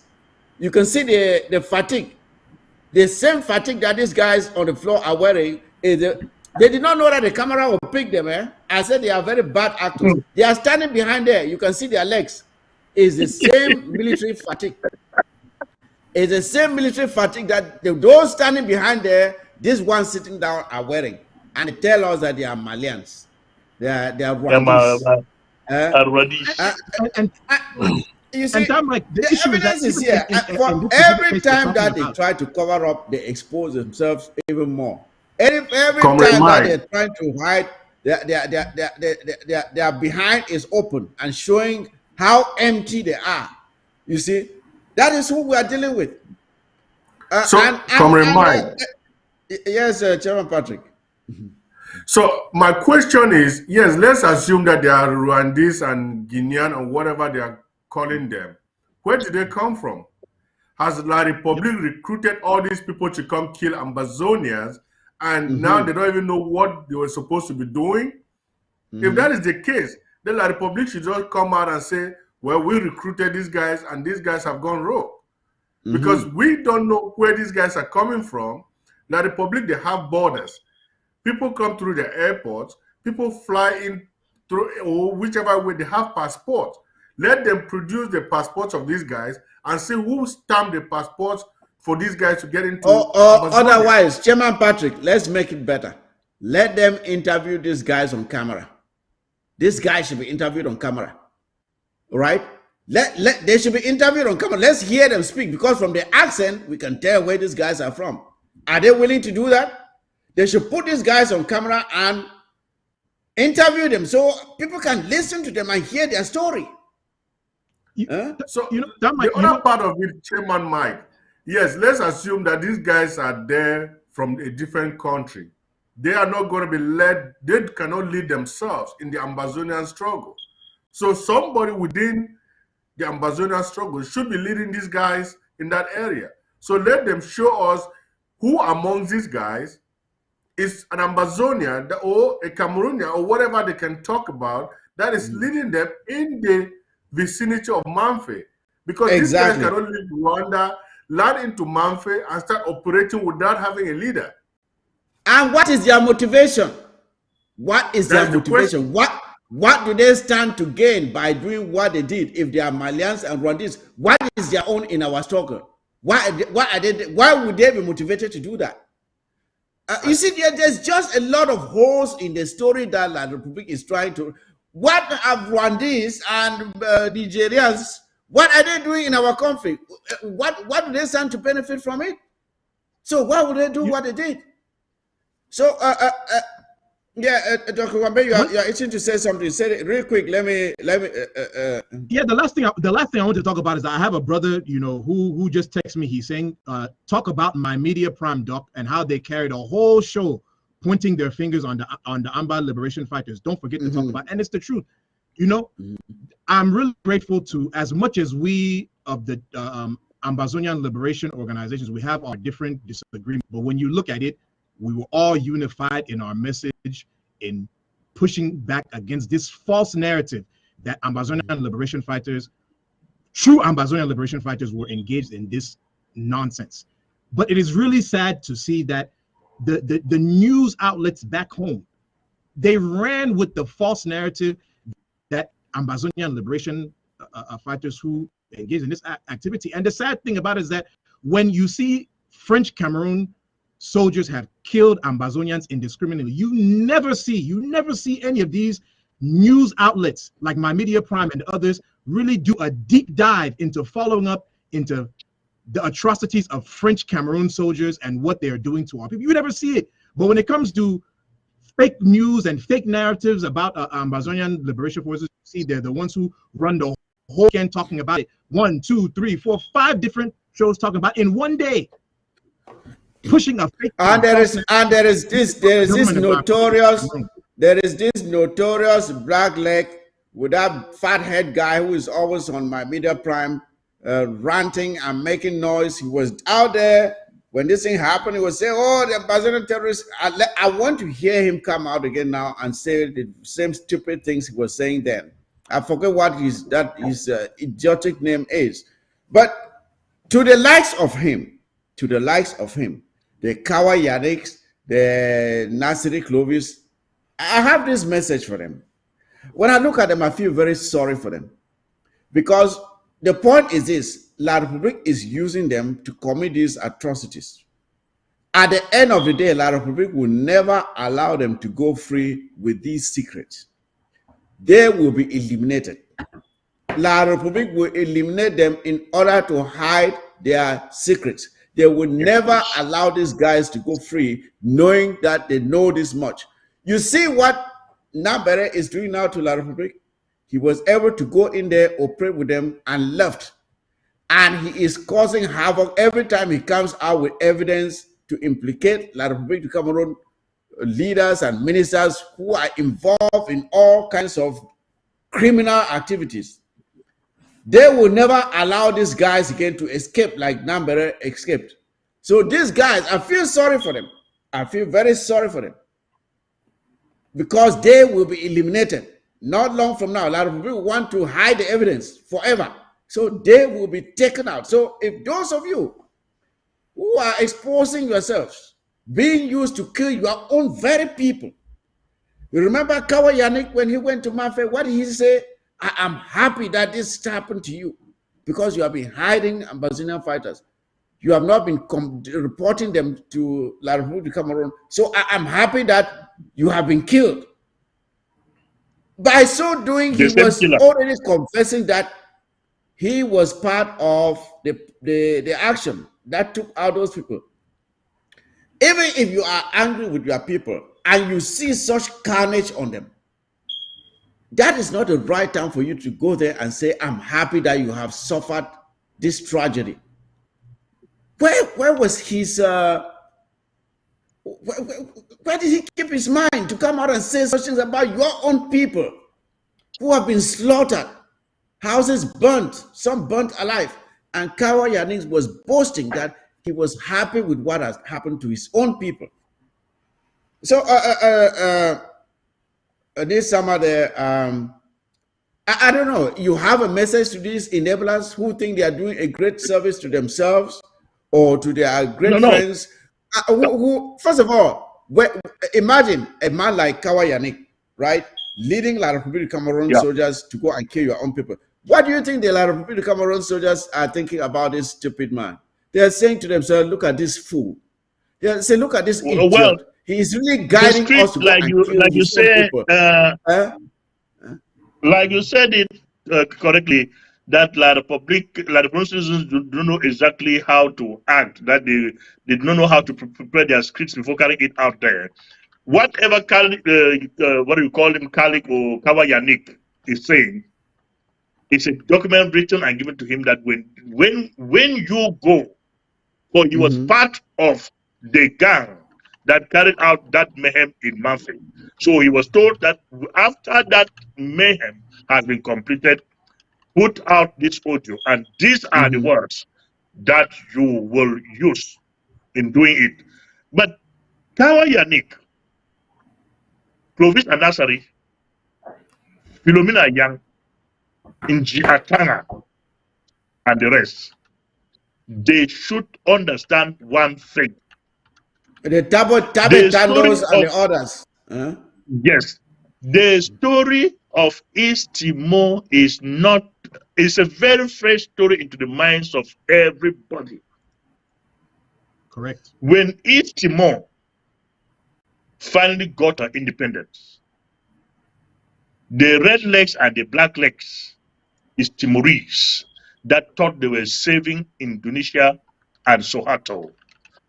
The master Soeharto himself took them to the borders of East Timor and said, cross over, that is your country. If Kawa Yannick and the rest will not be killed by La Republique, because the story is that La Republique will not let them go free because of the evidence that these guys will one day give to the international community against La Republique. La Republique will kill them. La Republique will not even behave like Soeharto did to force them across the border into southern Cameroon, because we are going to use them for barbecue. But La Republic is going to serve us that trouble for us to stain our hands with blood and use them for that barbecue, because they will expose La Republic's secrets. They should beware of this thing that I am saying today, for that is the fate that awaits them tomorrow. Keep on coming. If you don't meet your Waterloo on the field like others one day, La Republic will deal with you. You guys are dealing with a double-edged sword. All black legs should know that they are dealing with a double-edged sword. La Republic will never let you guys go free, like Southern Cameroons would never let you guys go free. So ask yourself, where do you belong? Is the billion-dollar question that every black leg should be asking himself. If we do not take you out now, like we are already taking you guys one by one, there is one lying in Quen, which our boys on the ground are saying that he must not be buried in Quen. Yes. He should be given to the dogs or thrown into the river. So, if you do not want this fate to meet you, decamp from La Republic. Decamping from La Republic doesn't mean that you're going to cross back to Southern Cameroon. Decamp and find yourself in Libya or elsewhere around the world. Never to come back to Southern Cameroon. Because what I have in mind that we will do to you guys at the dawn of the Southern Cameroon liberation, if you guys know it, you will commit suicide when you hear that that day is at hand. You will not live to see it in your own eyes. Keep on doing what you are doing. The day I hope they are listening. I hope they are listening, because I had earlier said that I'm yet to see a black leg or a traitor who ended up living a very happy retirement life. Can you remember one? A traitor who lived a happy retirement life? No. The life of a traitor is one where you are either dead, in prison, or you are in such a destitute situation that you regret the rest of your life. It's not a happy thing. Your children will suffer the consequences. Yes, they will suffer the consequences. So, choosing to be a traitor, I hope you know exactly what you are doing. When I look at these ones who are on TV saying, I'm a chief black leg, I'm a chief enabler, I feel sorry for them because they don't even know what they're doing to themselves. They don't know what they're doing to themselves. And the funniest thing is that when they are with the La Republic of Cameroon people, when they turn their backs, they are laughing at them behind their backs. They are laughing at them. They are laughing at these enablers behind their back and say, look at these fools. Look at these idiots. They are helping us to kill their people. While the Republic of Cameroon is going there and protecting their own people, you are taking them to come and kill your own people. And you think you have a brain? You have a child like that. It's better not to have a child who ends up like that. It's better to be childless than to have someone who ends up being a traitor or an enabler. It's just a waste of time. Now, let us move on to this other topic that is coming up, especially in Meme. In Meme, this swine who calls himself the Colonial DO for Meme, he has been thumping his nose at us for quite some time now. And this past week, he threatened people, he intimidated people, and said they must go and open their stores because he is bent on making sure that ghost towns, our country Sunday, should end. But what we are saying here to Tundong Chamberlain, the pig, the big swine that is in Meme, we are saying to you, we have heard you and we have seen your activities. But our message right now, we have a package for Tundong Chamberlain. When the moment comes, he will get it. But we are saying to our people on the ground, listen to what I'm telling you very carefully. Listen very carefully. When you choose to violate our Monday country Sunday, you are standing against the very symbol of our resistance. And by so doing, you are declaring yourself an enemy combatant, weapon or no weapon. You are saying that you are now an enemy combatant when you choose to disrespect the symbol of our resistance. We have noticed what happened this past Monday, and our boys have been put on notice. So I'm saying here that people should be very careful, because tomorrow don't say, had I known. Don't say, had I known. Others have tried and met the consequence. Stay at home on Monday. Stay at home on Monday. That is the message. We will not belabor the point. You know what to do. You have done it these past years. Keep doing that. If you want to violate it, have yourself to blame for whatever happens to you. If you are a business owner and you choose to go and open your store on Monday, whatever happens to your business is your fault. I don't want, I don't know,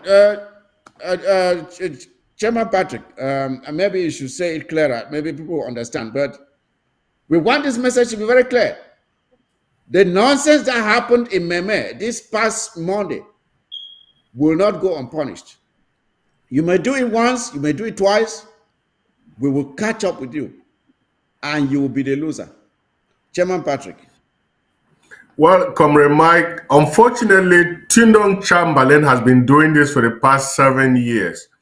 And he thinks he's invincible. He thinks he's tough.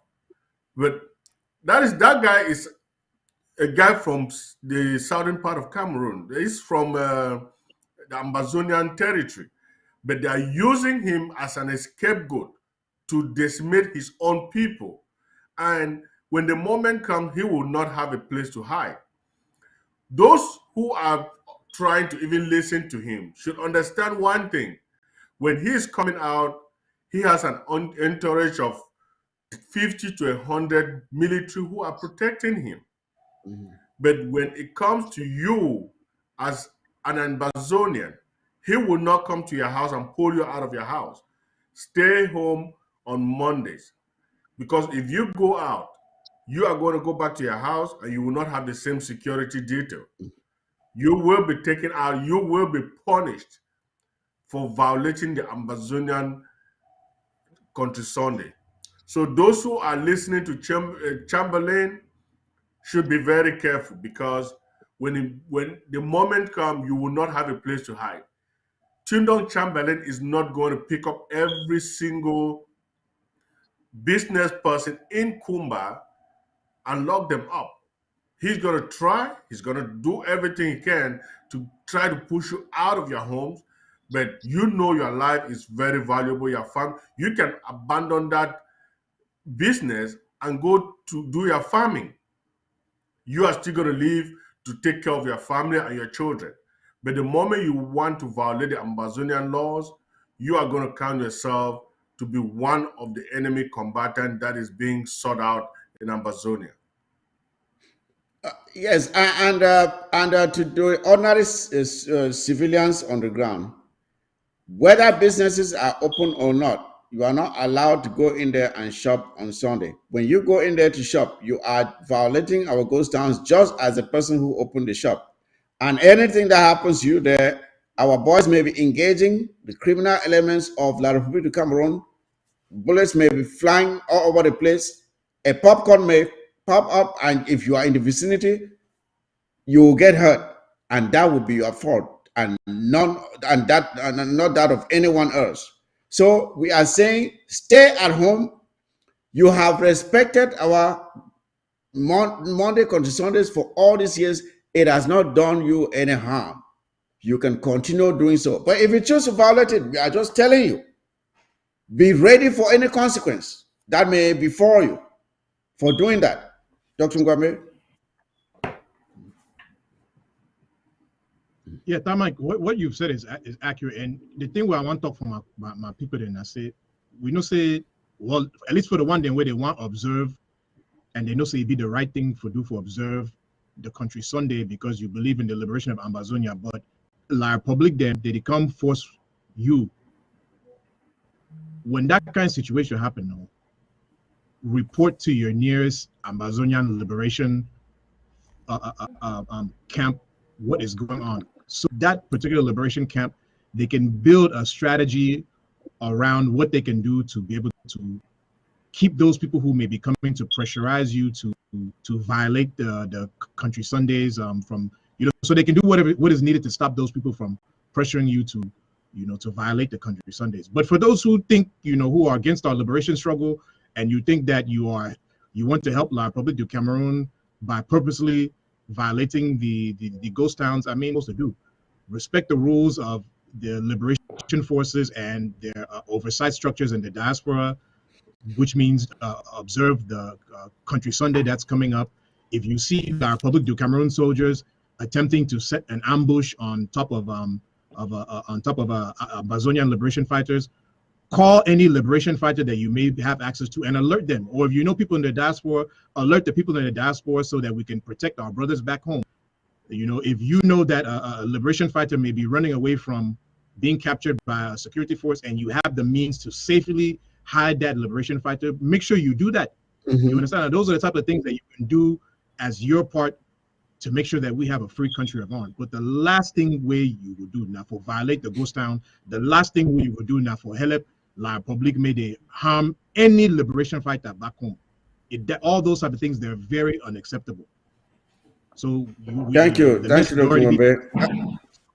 Thank you, Dr. Gwambe. Nisama, let me give you this message to make a final statement. This opportunity, I mean, to make a final statement. And this goes, if you can say something to those who just sit here in the diaspora and call for this arbitrary lockdowns on ground zero. Like I hear some audios going around saying tomorrow is a day of mourning for the Manfred victims. I mean, we should stop this nonsense. People don't have any regard for the sufferings of our people on the ground, and they just sit here and they call for lockdowns, unnecessary lockdowns. How is that going to benefit anyone on the ground? If there's a lockdown because of some stupid mourning, they want to mourn those who died in Manfred. Must you have a lockdown in order to do that? Nisama, if you can use this opportunity to make your final statements and comment on this nonsense that some people are just abusing this so-called lockdown and causing unnecessary pain on our people on the ground. Had it been the people calling for the lockdown have contributed maybe $200,000 to send to our people on the ground, that you take this money, get some drinks with and food, call the entire community to come sit and feast for the passing away of our brothers that have been slain by La Republique Cameroun, then that could have been making some sense.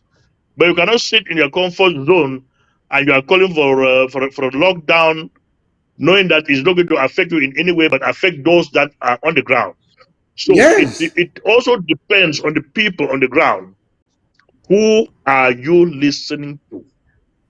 Who is that person that you are listening to that you think you can listen to what he's saying and take instructions from him? That's another problem that this struggle is suffering from. And until the day that people on the ground will be able to understand that it is not everybody that gives you orders to obey that you obey. You have to ignore some of those untold orders that these idiots who are here in the West are given to you on the ground. That notwithstanding, let us go back to the ground. Kumba and Tundong Chamberlain. I didn't know that this guy was from the Southern Cameroons. No, I think he's from the. No, I don't think Tundong Chamberlain is from the Southern Cameroons. He's a pure La Republican. Yeah, yes. You can hear from someone his accent. That he's a Petit Bulu guy, a Petit Bulu guy. Yeah, but if he's from the Southern Cameroon, we need to start investigating exactly where he's coming from and his family, because we need to act. Because he has been acting against us, so his family needs to be visited, if at all he's from the Southern Cameroon. But I don't believe he's from the Southern Cameroon. No, he's not. But let me go to Southern Cameroonians in Kumba that are suffering as a result of Tundong Chamberlain's actions. Look, the courts in Kumba are still open. And any trader in Kumba that Tunong Chamberlain has sealed his store, it is your fundamental human right to choose when you want to close your store. Nobody is helping you pay that store for you. You're the one paying for that store. You are the one who stocked that store. You know where you get the money to stock that store with, and you know how your business operates. It's not someone that is sitting elsewhere that will come to impose on you that this is what you must do so far as your business is concerned, as if he's the one who has given you capital to run that business. May I talk about this on the top? No man knows who can force you, say, make you open your store, because maybe that person give you capital so you run that business with them. If that person, how we don't drink some liquor, he drunk. I don't know whether not drunk or he crazy, because drunkenness, it get a solution, but madness, you don't get solution. It's chosen too long, somebody don't mad, it don't crazy. So the only place where you wanna feel solve in too long, somebody in madness, they now go pull it for court.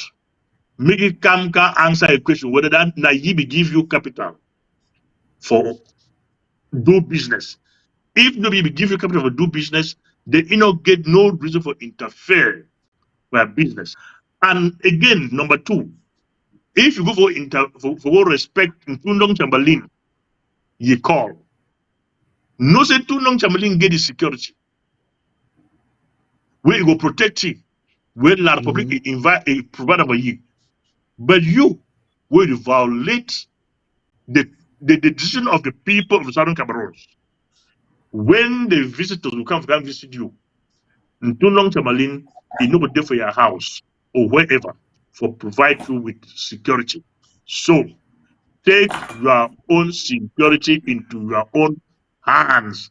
Not because say somebody force you, somebody you do something, you go do it, but you don't say that's not correct, then you do it. We for Grafila we talk say when Gumba they come out, we will not say not supposed to say Gumba.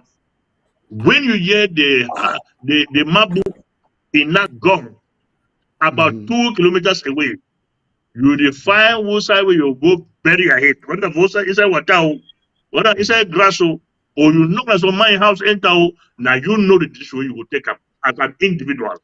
No man will force you for do what you know say you supposed for do. So the situation now, situation of Gumba, whether you like them or you don't like them, you gotta respect them. If you don't respect them, you go suffer the consequences as an individual, maybe community, you go suffer them. Maybe the first way it will mislead you, say make you turn up sing Gumba, go if you see them, you go red. When you go the red, that man will be mislead you, so in no red, will be mislead you, so it go you turn up with the you take your trouble, go to the suffer them. So beware and distance yourself from this type of people that are out to mislead you, for you to involve yourself into a problem that you will never get out of it.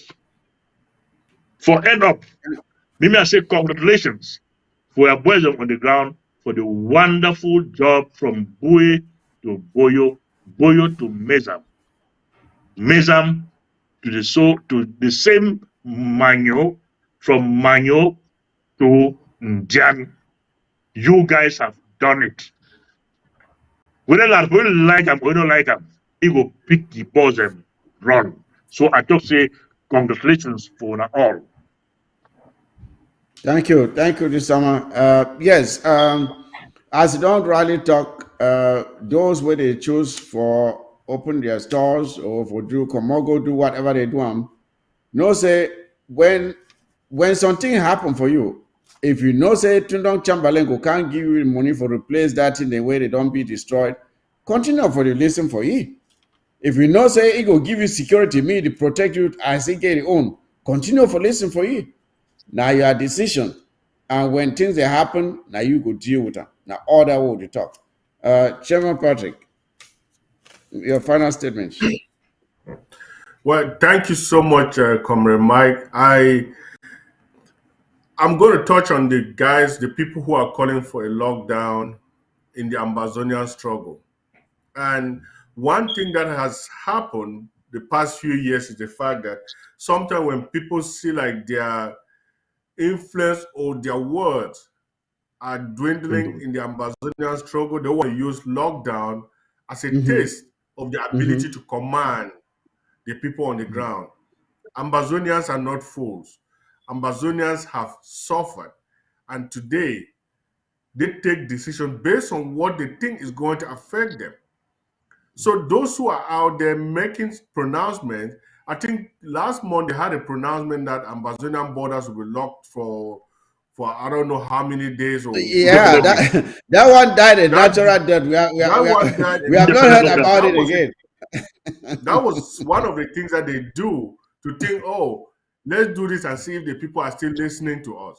But unfortunately, some gullible people who are scared of their life will respect that, because we don't know what is going to happen to anybody on the ground when they fall victim to in the hands of some unscrupulous guys who are being sent to try to enforce this. But the reality is the Ambazonian people have to use lockdown as a means to send a message when something is important that they want to accomplish, not just as a taste of their command on the ground. So there is no lockdown in Ambazonia tomorrow. If you want to sit in your house and pray for the people that died in Manfe, if you want to contribute money to support the fighters on the ground to revenge what La Republic is doing to our people, if you want to support the fighters to make sure La Republic citizens are also running to neighboring countries because of what they are doing to us, you do that. But don't go out and say, I want to respect a ghost town that people are trying to use as a way to taste if Ambazonia are still listening to them or not.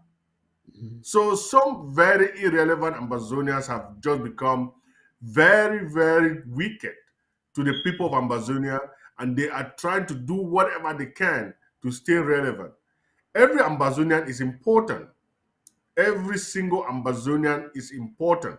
We need all the knowledge, and we expect Ambazonians to do the right thing for their people and not to punish the people because they want to see how much they can still do on the ground. So no lockdown tomorrow. And for Tindong Chamberlain, we know you are in Kumba, and that is our land. Whatever you do there is going to catch up with you. Don't think that you're going to do this and one day you're going to get up and say, oh, the people of Ambazonia have given up and I'm still going to be governor, or whatever they are going to make you. One thing that we have not even seen for 7 years, in La Republic, they used to do appointments every maybe 2 or 3 years. They will switch this governor or this deal from here to here. But for 7 years, they have not been able to make this change because they are so scared. They are not sure who is going to do what in that territory. And those of our Ambazonian brothers in Yaoundé, sometimes I feel bad for them, but they have the options. I know they have taken all their passports. They cannot get out of that country. Some of them are like in cages. They only have to sing the praises of Pobia. If not, they will be in Kondengi. And I feel bad for them because they put themselves there. One thing that you've seen, even in Western country, a senator will come up who is a Democrat and tell the president, no, the president, you are wrong. And the president has to go sit and negotiate. A few weeks ago or months ago, a few senators said they were not going to go back to Yaoundé, to this session. What did the government of La Republique do? Send money to go bribe them so that they can bring them back, because that was going to be a message, a defeating message for La Republique. Because if the Ambazonian senators and parliamentarians are not there, they don't have any yoke to tie Ambazonian with. So you all know what decision you can take. You all know what you can do to get yourselves out of that territory and make sure you support your brothers who are trying to give you a better life and a better country to work as people who have knowledge of what it takes to rule a country, not to have what we're seeing in La Republique. So thank you, Mike, and thank you to all my panelists. And we're going to keep on until we are walking in a free land. Thank you. Thank you, Chairman Patrick, for coming on. It was a pleasure having you. Dr. Ngwambe, we've talked about quite a few things. You can make your choice just to sum up your ideas for the day. Yeah, indeed, Mike, we did speak of a lot of things today, and I really want to thank you for inviting me on to be on your program today. I want to also thank my brothers in Gyasama Thomas, the Honorable, and Chairman Patrick, and also the production team of ABS Africa TV for having us here today. Mm-hmm. Yes, we really want to appreciate the production team, and we want to appreciate especially the people of Ambazonia for taking the time to stay up, especially for those of you who are back home. If you stayed up to watch us, we want to thank you for taking the time to stay up late to watch us, and even texting us behind the scenes to make sure we correct some small little things here and there, and to do some guiding things. Appreciate you, and we want to send our love and appreciation to the liberation forces of Ambazonia. Your work is not going unnoticed. The people of Ambazonia are eternally grateful to you for what you are doing on the battlefield to secure a homeland for us. This in particular goes out to brothers in Boyo, our brothers in Manu. We also want to look at our Bui. You guys are old now. When I need to run from fight, so we really want to make sure we appreciate you. Let me make sure I'm not forgetting anybody else. Who else? A city chemist, our brother where they act for city chemist, and even our brother in the Bafut Tuba Axis. We really want to appreciate all of you for the work that you all are doing. It is because of you that we're going to have a country of our own. So we're a Cafe Day Up. We're proud of you. Keep fighting. My fellow Ambazonians, this struggle is not going to be easy. When you see atrocities like this that La Republique du Cameroun perpetrates, do not be fooled. Do not be fooled by their media. Do not be fooled by them even using people who come from our own territory to go on TV and they misrepresent what's going on to mislead you. Do not be fooled by them. Ambazonian liberation forces have absolutely nothing to gain by harming our people in this way. They don't. So that's just the first thing you will know, that they're not involved in this kind of things. Let us continue to work together. Let us continue to look out for each other, and let us continue to protect each other. Our country is in our hands, and our liberation is just around the corner. God bless you all, and take care. Thank you, Dr. Ngwambe. Thank you, fellow Ambazonians. Thank you again for staying up, especially again those in Ground Zero. Thank you for staying up and watching the show tonight. Again, the things we have talked about from this nonsense that La Republique did and is faking what happened in Manfé. It is now clear. Let it be clear, fellow Ambazonians. La Republique did this. La Republique is 100% responsible for what happened in Manfé. La Republique slaughtered our people. They slaughtered our people. Innocent people who were just living their lives. La Republique went there, burnt houses, killed them, and set their bodies on fire. La Republique is 100% responsible. Don't let anyone tell you otherwise. La Republique du Cameroun planned it and executed it and planned the cover-up. And the cover-up is failing woefully. Whatever they thought was well planned is turning out to be very amateurish. They did not do the job of scripting whatever they were trying to do, and the thing has uncovered, and you can see the evidence. With the nonsense that you see there, these guys claiming to be from Rwanda and Mali and Niger and so on. These guys don't look anything like people from Niger and all those areas. We know what those people look like.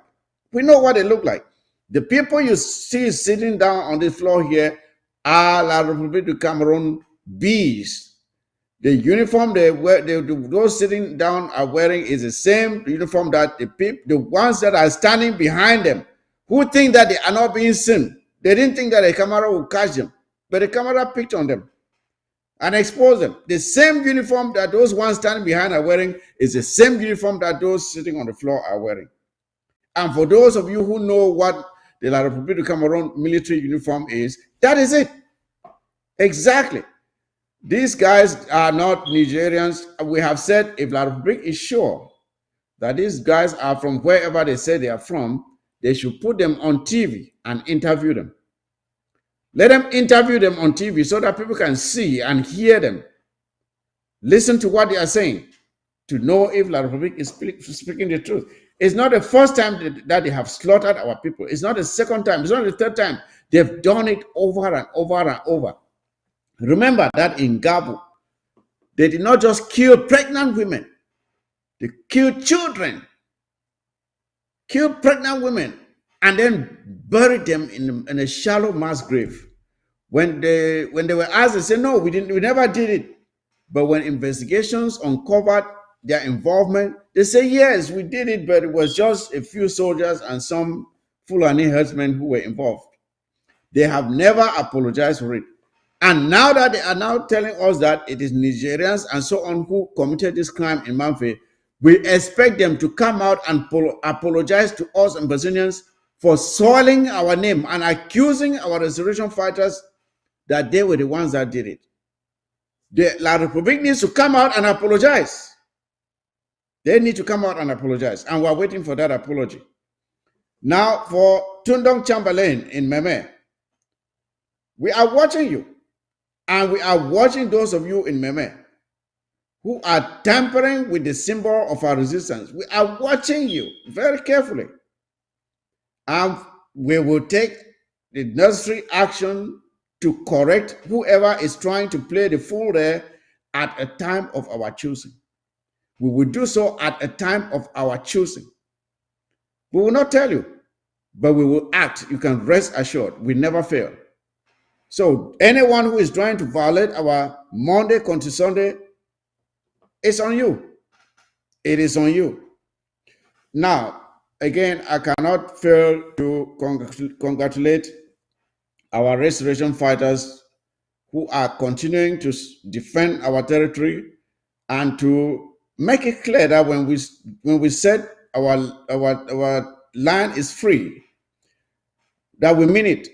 That we do not want La République du Cameroun to continue to exploit us and dominate us. And now they are preparing this clueless guy called Frank Biya as being the next person to take over from the abysmal record of his father and to continue with the same abysmal leadership, mediocre leadership that has ruined the lives of millions of people and scattered people all over the world and slaughtered so many, spilled so much blood. Now they want him, Frank Biya, to come and continue with the same nonsense, giving access to France to continue to exploit the African continent. At the time, fellow Ambassadors, at the time when you see what Burkina Faso is doing, you see what Mali is doing, you see what Niger is doing, kicking out France out of their countries. Instead, we want to continue to embrace these people who are exploiting us with impunity, using this colonial franc CFA to loot our treasury. We cannot continue like this, fellow Ambassadors, and that is why we must continue to stand strong and to support our resistance and this struggle so that sooner than later, we too will be free, just like others who have fought to free themselves. With that, ladies and gentlemen, I want to thank you again for watching, and God bless you. And this is the end of the War Zone today. You take good care of yourself and each other. And with that, the War Zone is out. Good night.